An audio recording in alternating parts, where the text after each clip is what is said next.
la Sociedad Colombiana de Ingenieros. A veces se me olvida decir que hay historia que ahorita está uno de presidente de la Sociedad Colombiana de Ingenieros, pero el primer paso en gremio, pues mío, fue ser presidente de la Asociación de Egresados de la Escuela Colombiana de Ingeniería, y es donde comienza uno a entender por qué debe estar en un gremio. Y luego fundamos con un grupo de amigos también, todos interesados en los túneles, fundamos la Asociación Colombiana de Túneles y Obras Subterráneas, y ya llevamos 30 años con esa lucha, y tenemos un prestigio a nivel internacional muy importante. Hoy en día lideramos el grupo iberoamericano de túneles. Desde Colombia hemos hecho ponencias últimamente muy interesantes a nivel de los congresos mundiales y en toda Latinoamérica.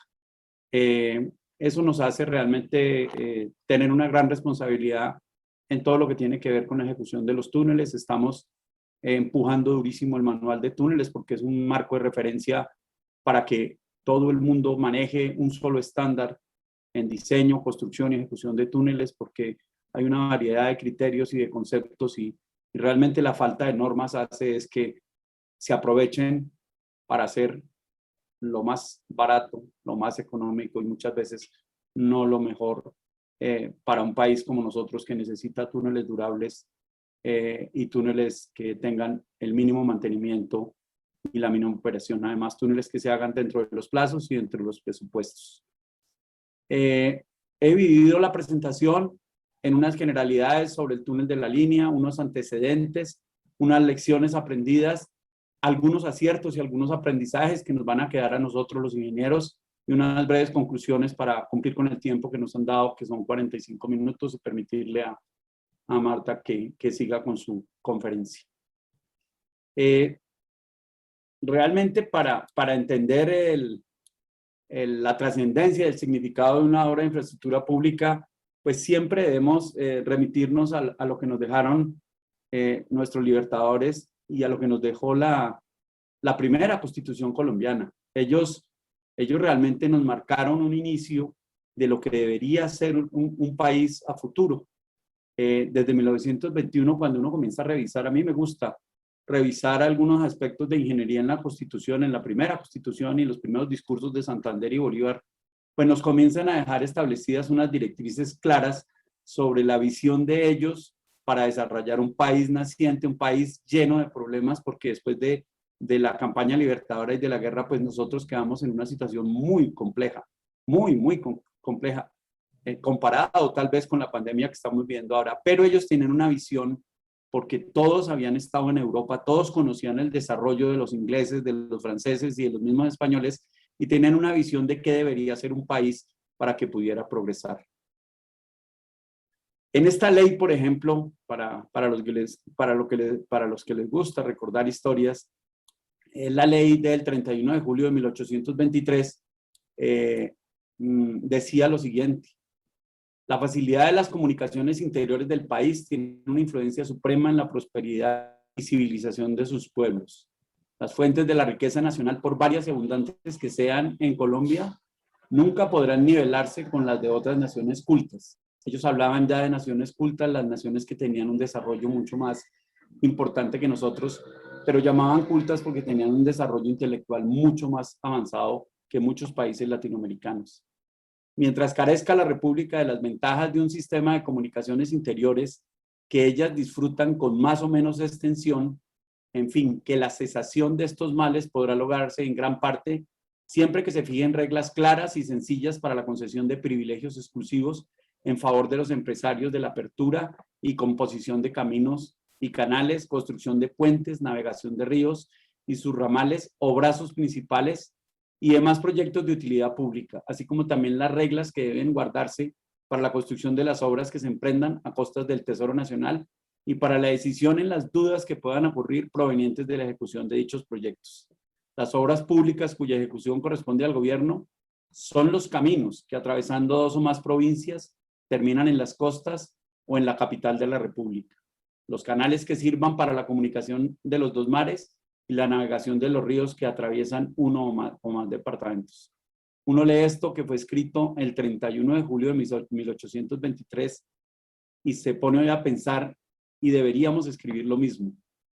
No ha cambiado para nada. la lógica es la misma y todos los desarrollos que tenemos hoy en día con lo que nosotros denominamos 4G, con lo que nos denominamos la APP del Río Magdalena, etcétera, etcétera, están asociados a la misma lógica con la que nuestros libertadores fundaron este país.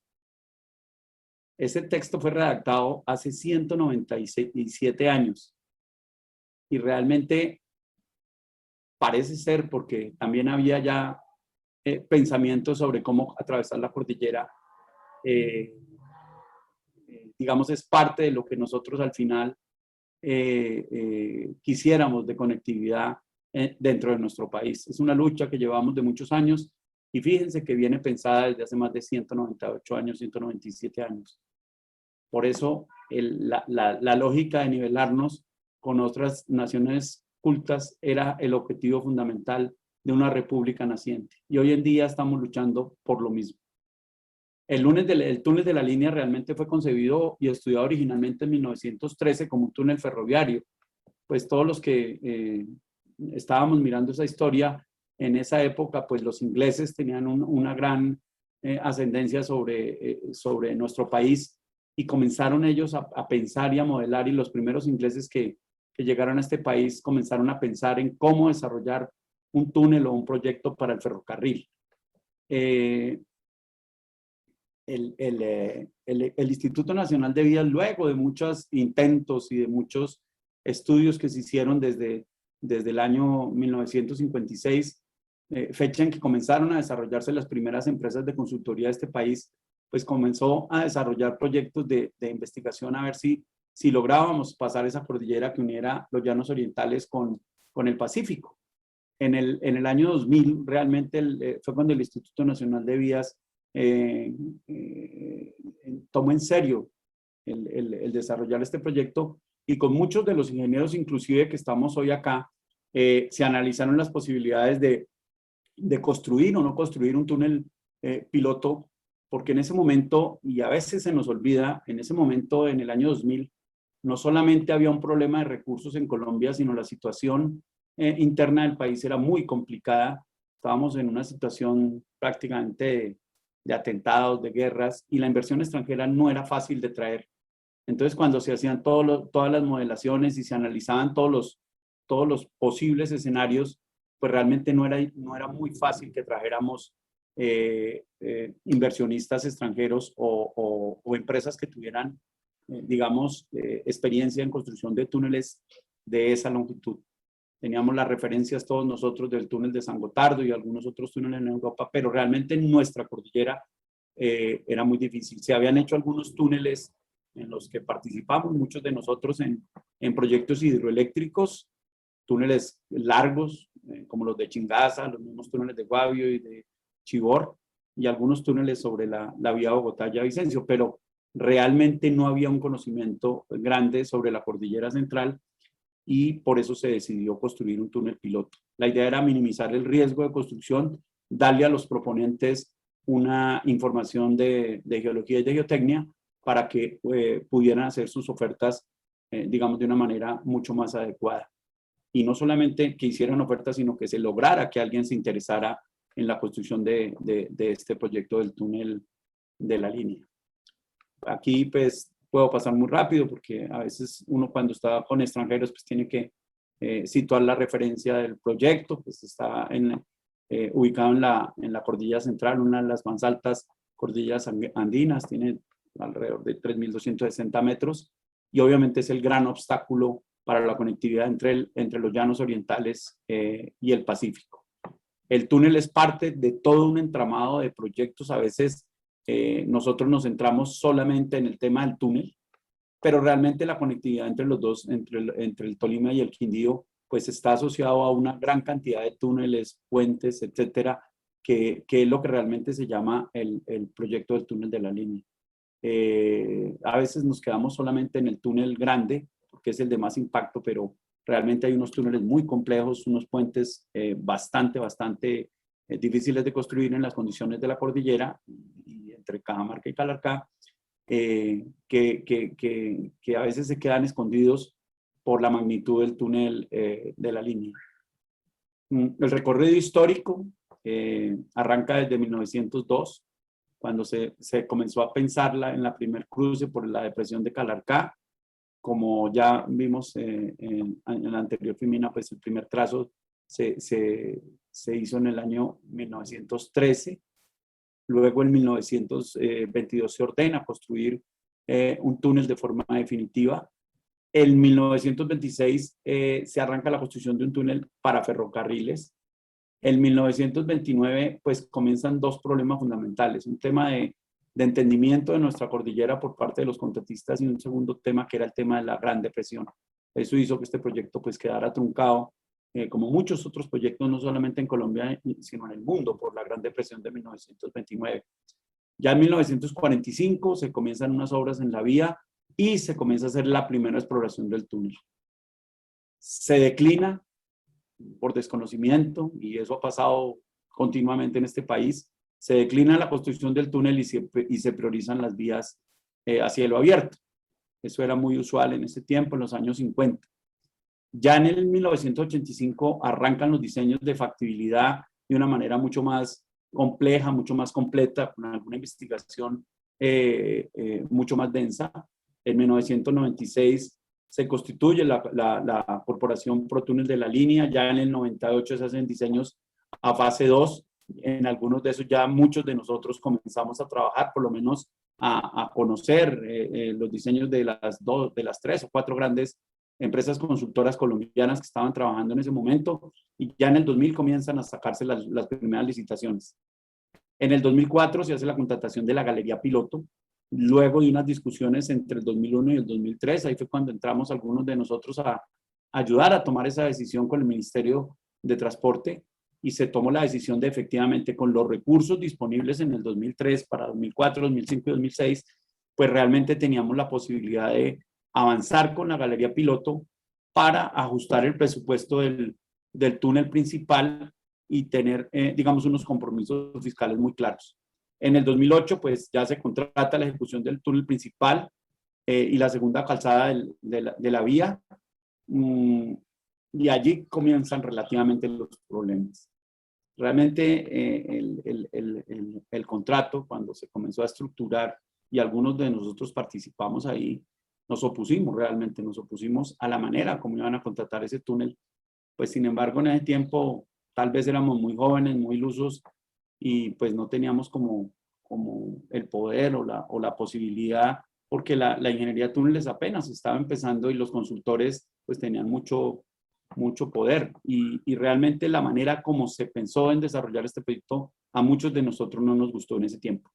En el 2016 se declara la caducidad del proyecto. En el 17 se vuelve a contratar una revisión total y un diagnóstico con algunas firmas colombianas para hacer una valoración de lo que faltaba. En el 2019 ya se contratan las nuevas obras, y ya en este año pues se termina realmente el túnel.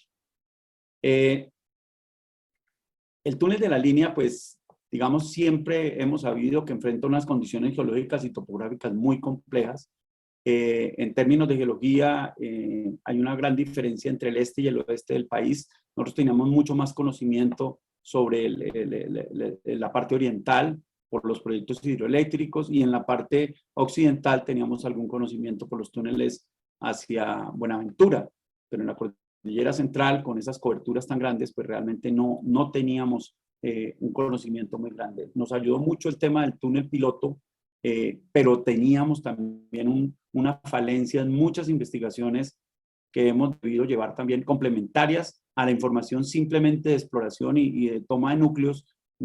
Hubiéramos debido hacer una investigación geotécnica mucho más profunda. Como todos sabemos, obviamente, pues el eje principal de la carga de este país está dado por esta vía. En términos económicos, pues tenemos esa gran talanquera, y es que el costo nuestro por kilómetro de transporte por llevar estas vías con esas pendientes y esas curvas, sobre todo para el transporte de carga, es muy costoso, y realmente cualquier evaluación que se hacía sobre la viabilidad del túnel pues era muy favorable. Todos los análisis que se hacían pues daban que el túnel era una necesidad y cada día que pasaba y cada año que pasaba, pues obviamente el proyecto se hacía mucho más necesario. El túnel realmente la idea era reducir entre 80 minutos y 40 minutos a nivel de velocidad de diseño. O sea, si tomamos simplemente la velocidad de diseños, estos son los valores que le dan a uno de ahorro de tiempo. Pero si tomamos las condiciones reales de lo que pasaba en la línea, que eran paras de aproximadamente 6, 8, 10 horas, no solamente por el tema de las pendientes, sino por el tema de los continuos accidentes, realmente el tiempo real de ahorro iban a ser más de 4 o 5 horas, que es lo que se está viendo hoy en día en los dos sentidos. Es un ahorro significativo en el tiempo total del viaje entre Bogotá y Buenaventura, no calculado con las velocidades de diseño, sino calculado con la realidad de lo que estaba pasando durante muchos años. Se hicieron algunos estudios y realmente el tema de la reducción de accidentes es fundamental para que la movilidad sea muy fluida.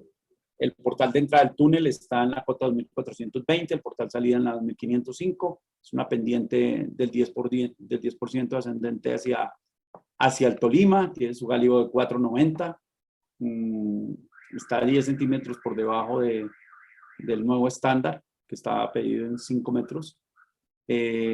Pavimento en concreto, como se exigen este tipo de túneles por seguridad, velocidad de diseño de 60 kilómetros por hora, y tiene todas sus espacios de estacionamiento, de salidas para peatones, etcétera, cumpliendo con las últimas normas y recomendaciones de la PIARC. Aquí comienzan los problemas, y esto pues es evidente hoy en día para nosotros. En ese tiempo se ufanaba más bien la gente de que se había logrado un túnel muy barato. Nosotros decíamos que en los túneles realmente, luego de hacer un presupuesto con una geología de un túnel piloto, no era lógico que hubiera un precio de oferta el 53% del valor estimado. Ahí ya comienza uno a darse cuenta que luego de haber hecho un esfuerzo para que un presupuesto fuera de 1.2 billones, a adjudicar la obra en 630.000 millones en un proyecto que realmente en los túneles, cuando uno define cada tipo de terreno y tiene una geología de un túnel piloto, pues realmente no hay de dónde, no hay ninguna lógica para decirle a uno que podía bajar de 1.2 billones a 630.000 millones. Y ahí comenzaron los problemas. Se firma un contrato llave en mano que incluye estudios, diseños y toda la gestión social, territorial, ambiental, la construcción y la operación. Ese era el paquete completo del túnel. El valor de 1.2 billones era un valor de referencia que estaba en los estándares internacionales, ¿no? Cuando se hicieron las primeras evaluaciones de prefactibilidad, las empresas consultoras tomaron una serie de túneles que se estaban haciendo en Latinoamérica y túneles en Europa, aplicando pues cada tipo de terreno y calculando más o menos los costos, y nos daba 1.2 billones. Cuando llegó la oferta de 630.000 millones de pesos, pues realmente muchos de los expertos en túneles nos dimos cuenta que el tema no iba a salir bien.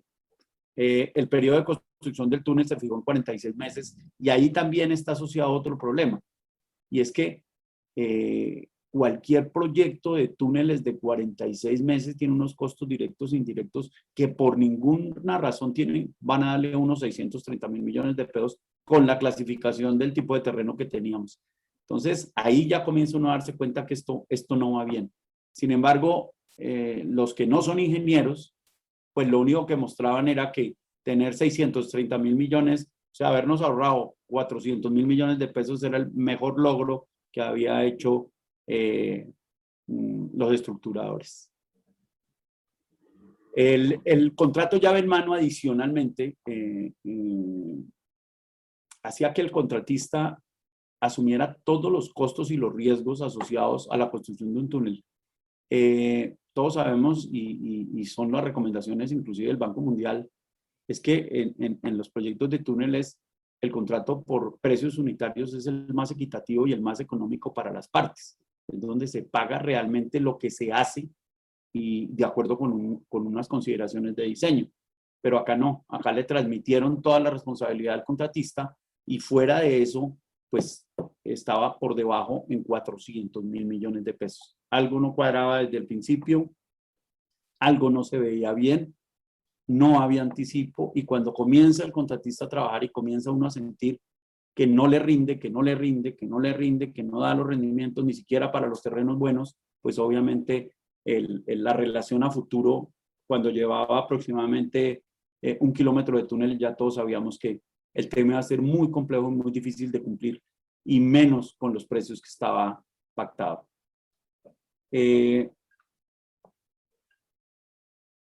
Decimos nosotros, a nivel de análisis posterior con los grupos de túneles, ¿qué nos está pasando? O sea, ¿por qué permitimos que pase eso en un proyecto cuando eran las falencias tan evidentes desde el principio? En esa misma época estaban terminando el túnel de Oriente, que era un túnel relativamente largo, puentes grandes, el Pumarejo, viaductos, etcétera, que realmente se estaban terminando, pero también estábamos con problemas en otros proyectos como el puente Isgaura, como el mismo Ituango ya comenzaba a generar algunos problemas, Chirajara pues ya estaba evidenciada una problemática, la represa de la Batanera ya en Vélez, que fue una tragedia realmente para la gente y para la ingeniería, y comenzaban los problemas del túnel de la línea. Esto nos hacía pensar qué es lo que nos está pasando, ¿por qué tantos inconvenientes y por qué la ingeniería no está tomando las decisiones y no es partícipe en estos proyectos?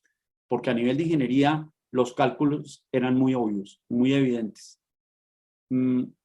Había un tema que quiero resaltar, y es que realmente, a pesar de que el túnel piloto nos entregó una información de base importante, había un tramo importante sin haber sido excavado, sobre todo en la parte central del túnel principal. Entonces, digamos, los riesgos asociados a ese tramo que no se había excavado, pues nos daban también un impacto grande en el túnel principal para los oferentes.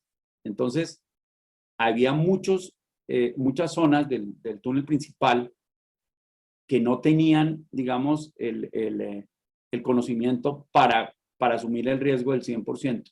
Y sin embargo, el contratista y el oferente lo que hacen es rebajar el precio en 400.000 millones. Entonces, ahí vuelve uno a entender que algo ni se estudió, ni se analizó, y tal vez realmente fue un juego de valores para ganarse un contrato.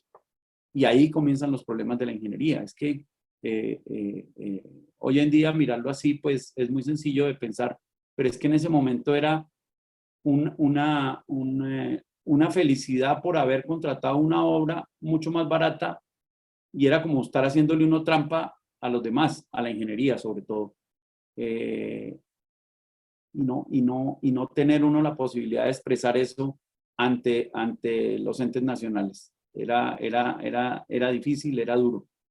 La geología del túnel. Ustedes ven en la parte superior unos diseños que hizo Ingetec en el año 86 con una interpretación geológica de superficie muy bien analizada. Nosotros conocimos esos diseños. Yo en ese tiempo trabajaba en Ingetec. Luego viene una geología del túnel piloto, que ustedes las ven en la parte media. Y luego en el dibujo final vemos la geología real del túnel. Si uno se pone a mirar con detalle qué pasó en el túnel con la geología real, da la sensación de que el diseño inicial era mucho más preciso que la misma geología que nos dio el túnel piloto. Hemos estado investigando de alguna manera si la interpretación en la geología del túnel piloto fue la correcta, porque si uno mira la geología de la parte superior, pareciera que está mucho más cercana a la geología real del túnel, en cuanto a la clasificación de tipos de terreno, en cuanto a la orientación, etcétera, etcétera, uno la ve mucho más cercana. Esta fue la geología que nos dio el túnel piloto, y esta fue la geología real que nos entregan en los planos de diseño. Realmente, pues son los mapeos del día a día en el túnel, pero aquí se ven unas grandes diferencias, y eso nos da un gran aprendizaje a nosotros los ingenieros de túneles. Es que la relación de dos túneles que están a una distancia menor de 40-50 metros, que es la figura 2 y la figura 3, nos dicen que los cambios pueden ser muy, muy importantes. Y esa es una de las grandes enseñanzas, y ojalá las futuras generaciones entiendan esto. Lo estamos viendo también en algunos otros túneles como son el túnel de La Sorda y el túnel de La Paz, en donde las condiciones de la galería, digamos, tienen unos cambios importantes en relación con el túnel principal. Se preveía esta falla fue prevista desde el diseño, esta falla fue prevista desde la estructuración del proyecto y tenía un refuerzo realmente importante. Pero lo básico aquí en el tratamiento de esta falla, adicional a colocar el soporte diseñado, era colocarlo oportunamente.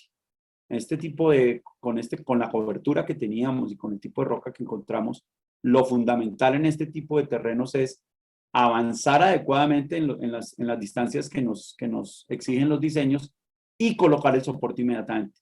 Porque una vez permitimos que las deformaciones con esas grandes coberturas se presenten, pues realmente detener estos movimientos va a ser muy, muy complejo.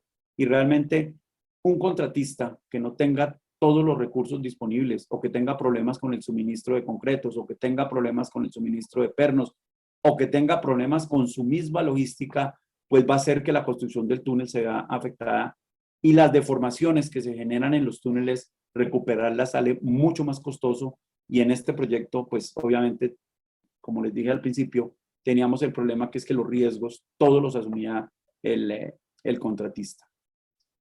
En alguna visita que yo hice por allá en el año 2017 al túnel, pues esta era la situación que se presentaba. Deformaciones en los arcos de solera de más o menos 2,50 en algunas zonas, 1,80, 2 metros. Y ustedes se imaginan lo que es después de llegar a esta situación, volver a recuperar una sección que además era una sección exagerada para un túnel vial como el nuestro, porque en el contrato se le dio premio a quien regalara un ancho de calzada en un túnel que es totalmente absurdo en ingeniería de túneles. O sea, regalar un ancho para que darle puntaje en una licitación a un contratista no tiene ningún sentido. Aquí se hizo. Entonces, además de los 400.000 millones de rebaja, el tipo o el contratista tenía que hacer un túnel 1 metro más ancho de lo que se había presupuestado. Y sin embargo, le salió más barato en los papeles. Estas eran las deformaciones.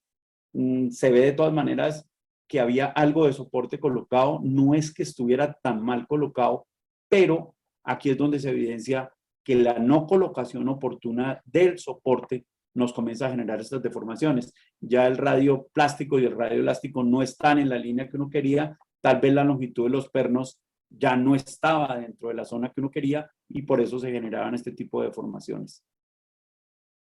Estas son fotos que pues, realmente uno las muestra a personas de otros países y quedan totalmente asombrados de la magnitud de las deformaciones que se presentaban con arcos inclusive TH29. Se ve obviamente cuando hicieron el banqueo la falta de la pata y obviamente el macizo empuja y pasa lo que pasó. El costo de la reparación, aquí tenemos la foto de cómo era el túnel originalmente, la parte exterior. El túnel se deformó hasta la línea azul inferior y realmente, ¿qué tocó hacer? Pues demoler todo el soporte que ya se había colocado, absolutamente hubo que demolerlo todo, colocar unos pernos que en su mayoría tenían longitudes de 20 metros, cuando el diseño tenía pernos de longitudes de 7, 8 y 9 metros. Realmente después para poder llegar a la zona, a la zona del nuevo radio, la barrera entre el radio plástico y el radio elástico, pues teníamos que tener pernos de más o menos 20 metros, hacer un tratamiento completo y ustedes ven lo que es rehacer un túnel nuevamente.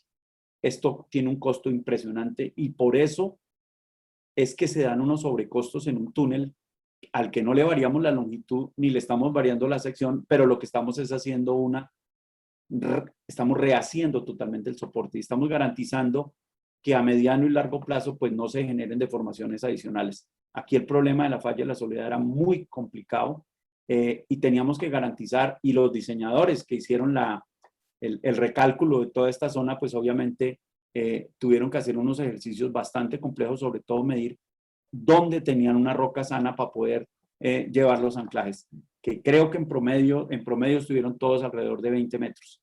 cuando en un túnel normal con esas condiciones y una sección de 80, 90 metros cuadrados, pues requiere pernos de aproximadamente 8 metros máximo. Y aquí ya estábamos colocando pernos de 20 metros. Estas fueron las deformaciones que ocurrieron en la zona de la Falla de la Soledad, deformaciones realmente exageradas. O sea, nunca uno pensaría a nivel de diseño llegar a estas condiciones de deformación de 1.2 metros. Esta fue una estación típica que les quise mostrar, pero llegan a deformaciones de 1.2, 1.3 metros. A nivel de modelo de diseño realmente no tiene una lógica para permitir estas deformaciones. Cuando uno está calculando luz sub cero, ojalá uno pudiera dejar esta deformación para luego rehacer el túnel, pero pues esto es lo que hace que ese túnel y ese proyecto al final costaran tanto dinero. Porque es que cuando uno hace mal un túnel, la reparación del túnel cuesta mucho dinero.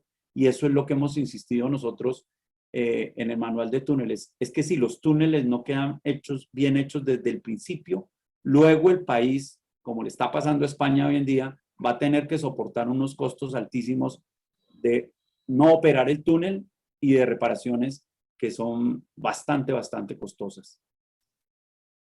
Lecciones, obviamente, una mala construcción genera muchas irregularidades y deficiencias en las secciones transversales que hacen que no concuerden con las premisas de diseño. Entonces las deformaciones, digamos, son mucho más grandes. Se pierde el efecto de arco del soporte que uno calcula cuando está a nivel de diseño. Obviamente el comportamiento del túnel a los esfuerzos que está sometido depende de la geometría, y cuando tenemos una geometría totalmente irregular, pues comienzan a generarse zonas donde se generan momentos y se generan deformaciones exageradas. En muchas zonas se generan las barrigas y eso realmente genera deformaciones, genera agrietamientos, y ahí se va dañando el túnel. Inclusive en muchos de los túneles que tenemos ahora, al generarse estas deformaciones, comienzan los flujos de agua. Luego tenemos que recuperar otra vez la geometría, pero todos estos trabajos posteriores pues le cambian a uno de una manera importante el modelo de diseño. Debería uno normalmente hacer un recálculo total de lo que pasó a nivel de su modelo de diseño para volver a generar un factor de seguridad que nos deje tranquilos a mediano y largo plazo. Se están presentando deformaciones con efectos residuales que están agrietando algunos túneles que inclusive están revestidos con concreto convencional.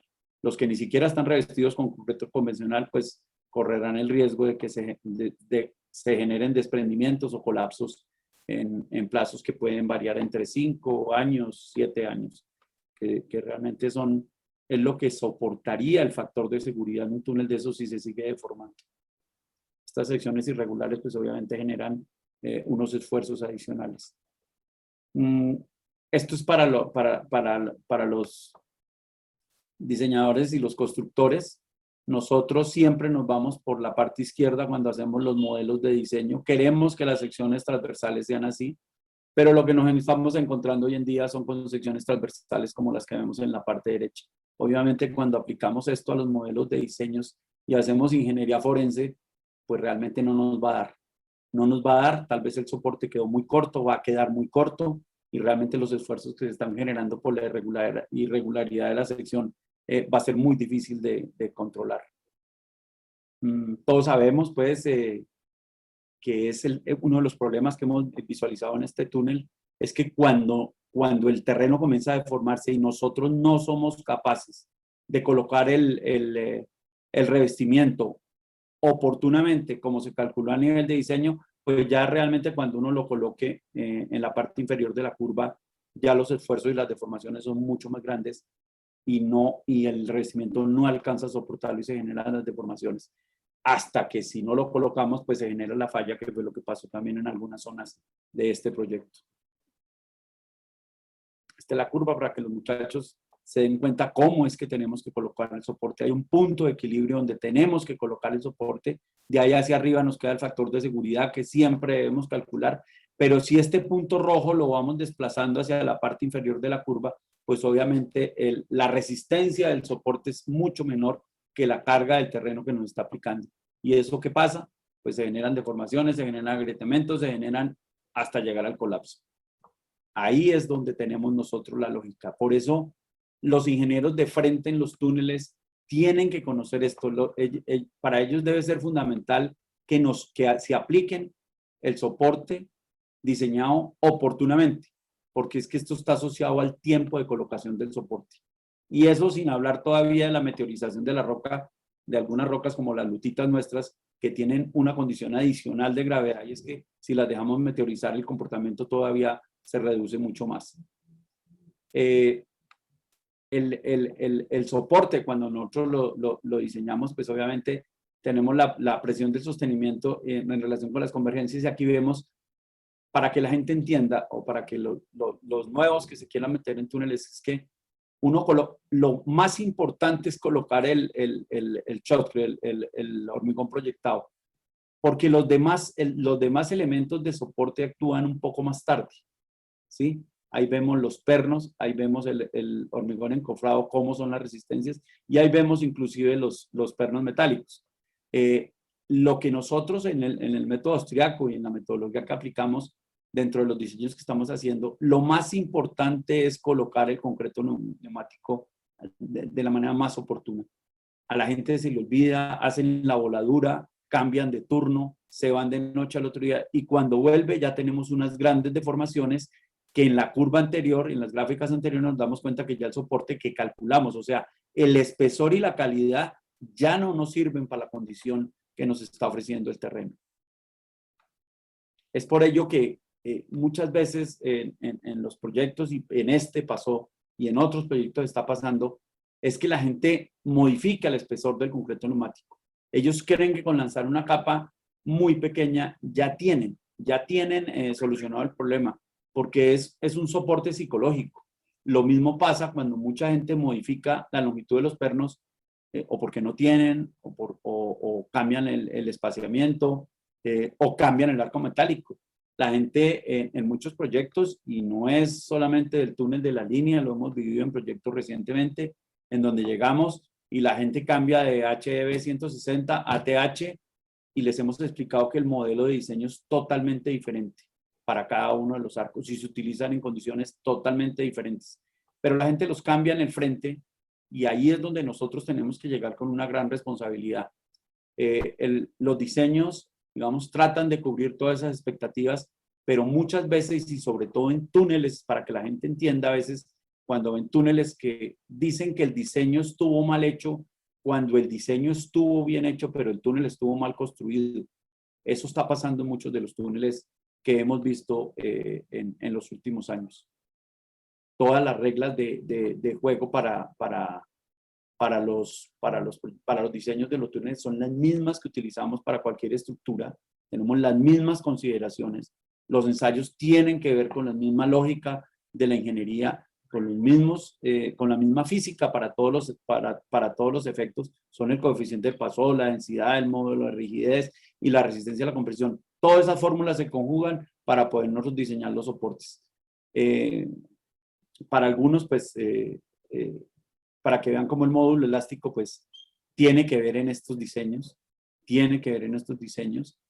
cómo está relacionado el coeficiente de Poisson con todo lo que estamos haciendo, porque los cambios que damos a veces en algunos soportes que estamos colocando cambian drásticamente cuando cambiamos las condiciones. Por ejemplo, la rigidez de un anillo continuo de concreto, pues, hombre, si le cambio el espesor al concreto, si le cambio el espesor, pues la inercia me cambia 12 veces. Eso la gente a veces no lo entiende, pero es así. O sea, yo no le puedo cambiar de 5 a 10 centímetros porque sí, porque me pareció que ya está estable, porque lo que viene después de los esfuerzos del terreno, pues voy a tener va a haber dividido por 12 prácticamente la resistencia de ese anillo de concreto. Lo mismo me pasa cuando sumo dos capas y no tienen una unión, pues obviamente aquí la inercia se me baja 48 veces. La gente no entiende esto en el túnel. Si yo diseñé un espesor de 5 centímetros de lanzado, es totalmente diferente a si yo lanzo 2 veces 2,5. Y eso los ingenieros de frente tienen que conocerlo, tienen que entenderlo, para que sepan que una noche cuando dejen el túnel lanzado, no se vayan cuando hayan lanzado 2.5 centímetros, sino que tienen que completar los 5 centímetros para poder iniciar el turno siguiente de una manera segura. Muchas veces se han venido frentes 4, 5, 6, 7 metros hacia atrás por tener estas condiciones. Y luego hacemos el análisis y nos damos cuenta que es que cuando colocaron los 2,5 o 3 centímetros, pues obviamente estábamos con un factor de seguridad menor de 1. Lo mismo pasa con los pernos. Los pernos pues obviamente están asociados a la separación y al área transversal. Si modificamos algunos de estos elementos, pues en estas fórmulas, la afectación en lo que nosotros quisimos como diseñadores aplicar, pues realmente no se va a dar. Y viene un problema grave que es que se conjugan todos los factores. Se conjugan la mala aplicación de los pernos, que la tensión del perno no se esté dando, y fuera es un concreto neumático con unas dimensiones que no garantizan la estabilidad del frente. Esos son todos los problemas que se nos están enfrentando día a día. Estamos haciendo un esfuerzo, sobre todo en la asociación de túneles, por formar la gente, para que entiendan los ingenieros de frente. Se están pidiendo muchas especialidades para los diseñadores y se están pidiendo muy pocas experiencias para los ingenieros que están en la parte de construcción del frente y a veces en la interventoría. Se está relajando mucho el tema de la interventoría en los frentes, y la interventoría en el frente y el ingeniero de frente que conozca un poco del diseño son los que hacen la diferencia en los túneles. Y ojalá los contratistas entiendan que en los túneles el hacerlos bien desde el principio es lo que le va a dar economía y rendimientos. Cada derrumbe en un túnel le puede costar a un contratista 3, 4 o 5 meses de pérdida de tiempo. Hoy en día los revestimientos pues los estamos tratando de impulsar. Tenemos muchos temas sobre todo en las rocas colombianas, de efectos residuales. Jaime Suárez maneja muy bien ese tema. Mucha gente nos dice que no. En Europa diseñan con unas rocas totalmente diferentes. El modelo que tienen los europeos de lo que piensan es totalmente diferente al de nosotros los colombianos o al de los suramericanos, inclusive a nivel de factores que utilizan en los portales y en algunas estructuras de riesgo sísmico. Ellos no tienen ese problema tan presente. Y el tema del comportamiento de las rocas por razones de hidrogeología o por razones de cambios en las condiciones del macizo a mediano y largo plazo, por flujo de agua, etcétera, por muchas de las consideraciones que tenemos nosotros acá, hacen que debamos ser muy previsivos. Esto realmente lo que vemos no son ahorros. Esto no son ahorros. Estos son riesgos que estamos asumiendo a mediano y largo plazo. Y lo hemos evidenciado en muchos de los túneles en el país. Afortunadamente, el 80-90% de los túneles de 4G están quedando revestidos.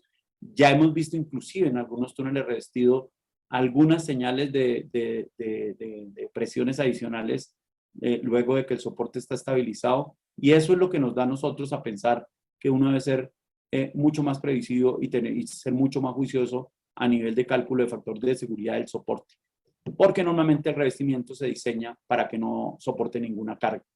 Cuando uno diseña el revestimiento para no soportar cargas y realmente el túnel empuja un poco, vamos a tener problemas hacia adelante. Y reparar ese tipo de túneles es muy complejo, muy difícil, muy costoso e impacta de una manera importante la movilidad.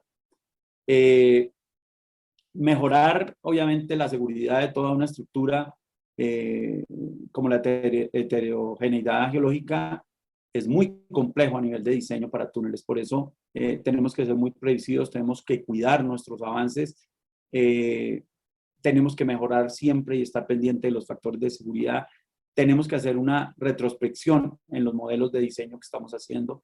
Día a día, cuando vamos avanzando en el túnel, tenemos que analizar las deformaciones, tenemos que realmente analizar qué está pasando en el túnel y si todas las consideraciones de diseño nuestros se cumplieron, para que luego, antes de hacer el tema del revestimiento del túnel, estemos seguros de que ese túnel va a ser estable a mediano y a largo plazo.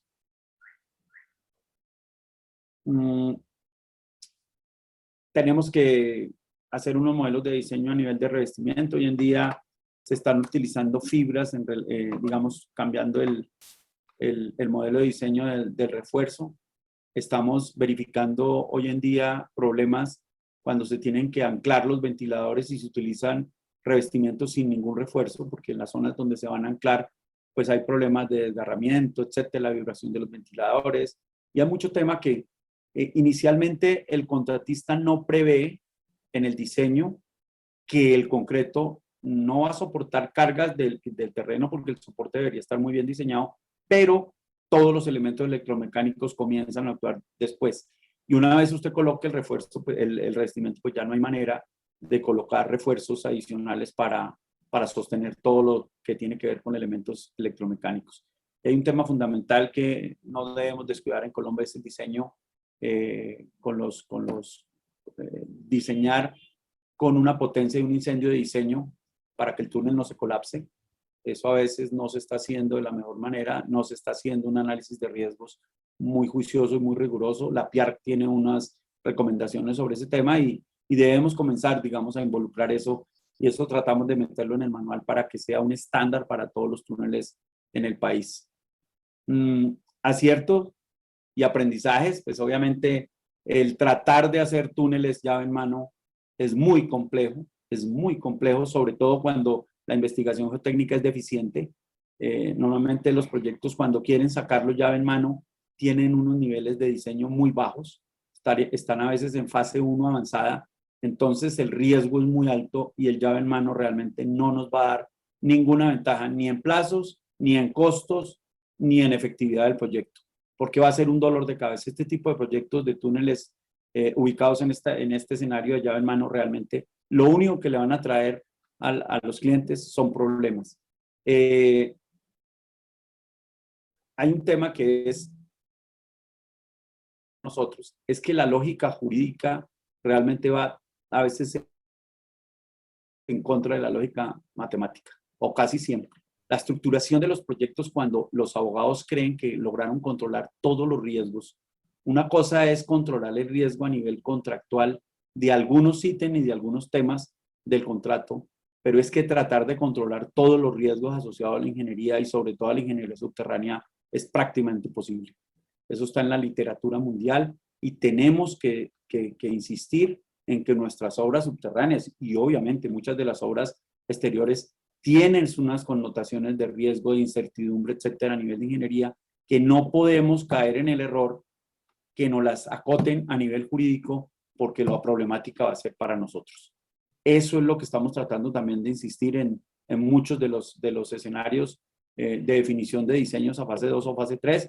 A veces la gente cree que por hacer diseños a fase 2 sale más rápido el proyecto, y los ejemplos que hemos tenido en colegios, en túneles, en empresas, en todo, es que cuando más corremos y sacamos proyectos sin tener los diseños completos, pues realmente esos proyectos casi nunca terminan bien.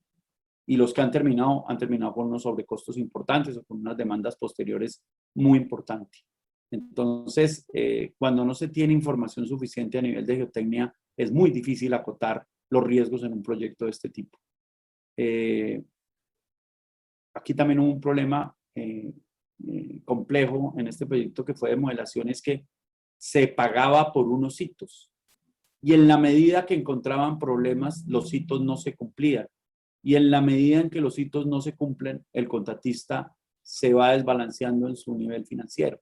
Y eso va generando una espiral que es que todo lo asociado a la construcción del túnel va cada día peor. Y eso fue lo que pasó también en este proyecto. Es que esa espiral, cuando hay dificultades en el túnel, pero yo no estoy asociado a una longitud que tengo que cumplir para que me desembolsen, pues lo puedo manejar por precios unitarios de una manera diferente y tal vez lograría rendimientos mucho más altos. Pero aquí el contratista se queda sin dinero, se comienzan a presentar reclamaciones, el tipo no avanza y el túnel se sigue cerrando, que fue realmente lo que pasó. Es el ejemplo de lo que no debemos hacer. Es el mejor ejemplo, el túnel de la línea, de una complejidad en la contratación de proyectos. Tratar, como lo decíamos, tratar de hacer un llave en mano, y no solamente involucraron el túnel, ahora entran los demás proyectos, involucraron todos los demás obras complementarias, puentes, los otros túneles, todos lo metieron dentro del mismo negocio, y realmente ahí es donde es muy difícil acotarlos. Y el túnel finalmente, pues por eso ese proyecto, pues todos sabemos, costó prácticamente el doble y se demoró 10 años. Entonces, las enseñanzas son grandes. no exigimos grupos de trabajo idóneos en ese proyecto, o sea, no había una reglamentación clara sobre quiénes eran los ingenieros que debían participar, porque se piensa que cuando se hace un llave en mano y se le da todo el riesgo al contratista, pues realmente es su responsabilidad conseguir el personal claro. Y además a la interventoría en su momento pues no se le dieron las herramientas para manejar un proyecto con tanta complejidad, porque se tiende a simplificar el papel de la interventoría aduciendo que es que la responsabilidad total es del contratista. Y ese es un ejercicio que está cogiendo fuerza en este país y ahí debemos nosotros también actuar y tratar de que no sea así.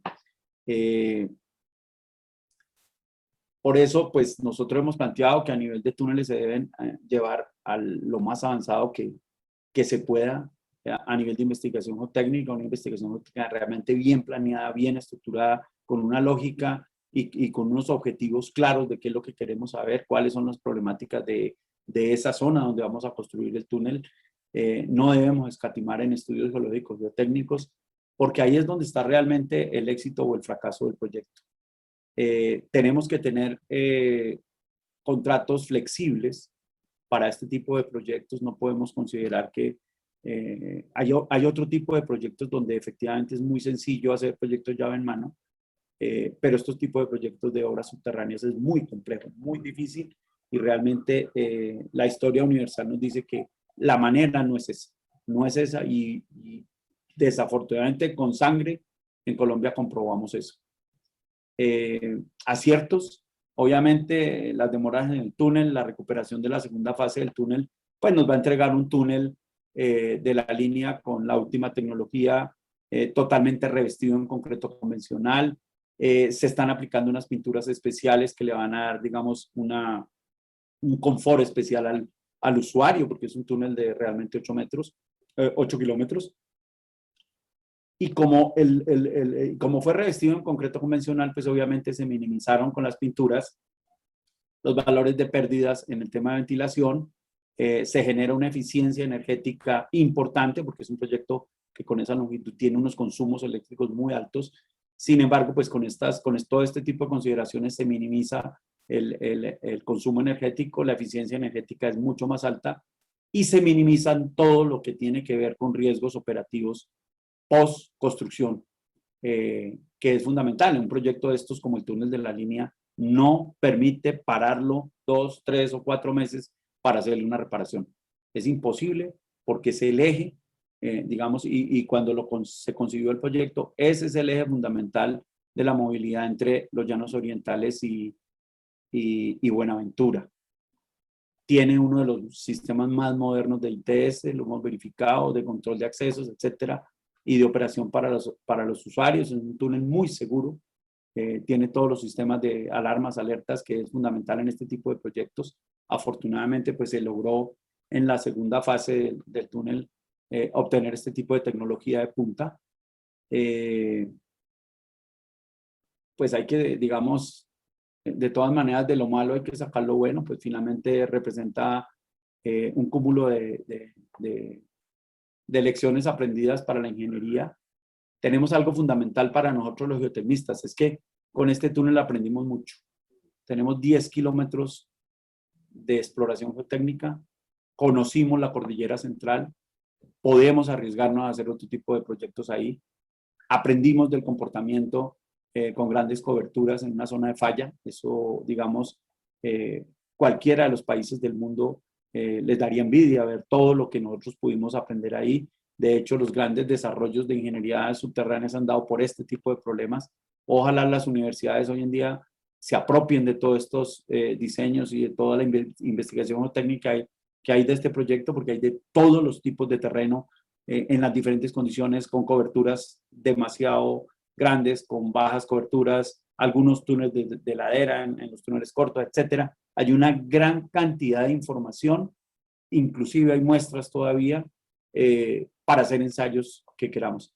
De hecho, hay muchos ensayos que nosotros no hacemos a nivel de túneles porque estamos pensando en túneles por el sistema convencional de voladura, pero profesores como los que hemos tenido saben cuáles son los ensayos que hay que hacer para túneles, por ejemplo, para túneles que queramos construir con tuneladora. desgastes, etcétera, el CLI, todo ese tipo de ensayos que normalmente no hacemos acá, hay que comenzar a desarrollarlos porque ya con el conocimiento que tenemos podemos pensar en otras alternativas de construcción de túneles. También nos dejó una enseñanza muy grande, es que realmente vale la pena hacer túneles para mejorar la conectividad de nuestro país. Tenemos enseñanzas de que la verdad, a pesar de los problemas, hay que insistir en terminar las obras. Este túnel es un ejemplo de eso, sí, realmente costó mucho dinero, pero finalmente logramos que el túnel se diera al servicio. Hubiera sido muy triste abandonar este proyecto en alguna etapa final. Hicimos los esfuerzos y digamos el país también hizo un esfuerzo. Esperamos que en poco tiempo pues se recupere la inversión.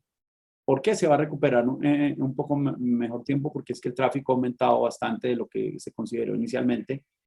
De todas maneras, pues el costo de los 2 billones no se debe comparar con los 600.000 millones que fue el costo del proyecto, sino sobre un valor hoy en día real que realmente, a pesar de que parezca muy costoso sobre los iniciales, hoy en día con el incremento del tráfico, con la posibilidad de recuperación por peajes, pues realmente el proyecto a nivel internacional no se ve tan costoso, no se ve tan costoso y nos está dando una información mucho más grande a nivel de geotecnia y tenemos que aprovechar a nivel de ingeniería. Son valores agregados que tenemos que sumar y que a pesar de lo que costó el túnel de la línea, pues fue una gran experiencia para Colombia, fue una gran experiencia para muchos de los ingenieros colombianos.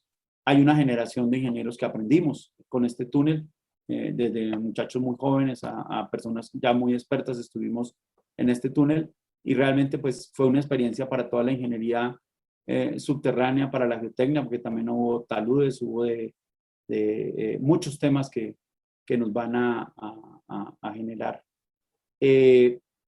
Seguiremos insistiendo en que en todo este tipo de proyectos, pues obviamente, ojalá siempre pueda haber un panel de expertos que asesore, que ayude a tomar decisiones, que imponga la ingeniería sobre los otros problemas contractuales y para eso se necesitará siempre que haya un panel de expertos y eso lo estamos promoviendo en todas las actividades de la ingeniería subterránea en Colombia. Ya la ANI por lo menos cuando está estructurando sus proyectos tiene obligatoriamente un panel de expertos y en ese panel, pues los que hemos podido participar en algunos, hemos dejado nuestras inquietudes, nuestras opiniones para que mejoren, para que completen investigación geotécnica, para que miren a ver si modifican alineamientos, etcétera, etcétera, pero por lo menos nos dan la posibilidad de intervenir y no solamente intervienen unos estructuradores y algún diseñador a nivel de fase 1 o fase 2. Hay que felicitar a toda la gente que trabajó porque realmente hay que separar la parte contractual y la parte de los problemas ya de la gente del túnel. Todos los obreros que participaron en ese proyecto se sienten orgullosos de haber estado allá. Ellos no tienen por qué sufrir las consecuencias de las malas decisiones a nivel gerencial. Ellos, cuando uno habla con los obreros del túnel, se sienten orgullosos, los capataces y los ingenieros de frente. Todos se sienten orgullosos de haber trabajado en este proyecto. Y eso como ingenieros nosotros tenemos que resaltarlos. Planear, realmente la falta de planeación en estos proyectos es lo que nos está llevando a fracasos. Siempre necesitamos en las obras subterráneas la participación de profesionales expertos, empresas con mucha experiencia, contratos flexibles, muy buenos diseños y una buena estructura de gerenciamiento.